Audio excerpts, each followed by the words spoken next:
Ever watch the news and go, wow, that would never happen to me. I'm not that stupid. Hi, welcome to another episode of Unlocking the Mind Behind Make More, Work Less. My name is Fong. I'm an entrepreneur, business strategist, real estate investor, speaker, and also a best-selling author. And every single day, I help others unlock the potentials and guide them to succeed. Today on Unlocking the Mind, we talk about another cognitive bias. And the reason why I have this show is so that we can better understand how our minds work, make better decisions, build stronger relationships, and of course, avoid certain cognitive traps. So for today's cognitive bias, we're going to ask you a question. Have you ever watched the news and saw something bad happen to somebody and goes, you know what, that would never happen to me because I am not that stupid? Well, if you ever thought about it that way, then you have a defensive attribution hypothesis. And what exactly is that? That is when an observer, the witness, attributes the cause for a mishap to minimize their fear of being a victim or a cause in a similar situation. So let's take for instance, you look on the news and you see somebody getting really injured from a parachute accident. And you go, you know what, that would never be me because I would never be so stupid to go and skydive. Or let's say you see somebody else losing so much money in the stock market and you go, you know what, that will never be me because I would not be so stupid to trust my money with somebody else and have them play with my funds and then jumping into the gambling of stock market. So you justify so many reasons as to why you would never be in that situation.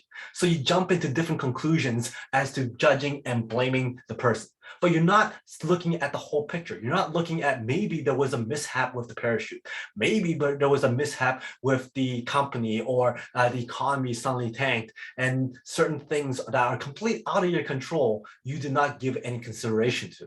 But you jump to a conclusion and judge the person that got affected, the person that got injured, the person who came out of it at the wrong end.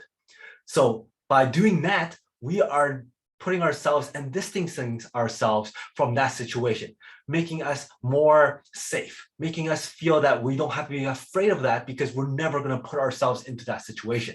But the thing is, if we don't put ourselves into those different situations, we're never going to experience different things. We're never going to be able to grow or learn or look at different opportunities or have opportunities come to us. So when we apply this defensive attribution hypothesis, it actually stops us from exploring the world. It actually stops us from growing and seeking opportunity because we're constantly judging other people for their mishaps and giving us a justification as to why we're never going to be in those situations. Another scenario is a shark attack. If we saw somebody get very injured from a shark attack, we instantly think, well, that's never going to be us because I'm never going to swim in an area where there's going to be sharks. Why would anybody be so dumb and so naive to jump into a body of water where there could be sharks? But we're not blaming the shark. We're not blaming the situation. We're blaming the person.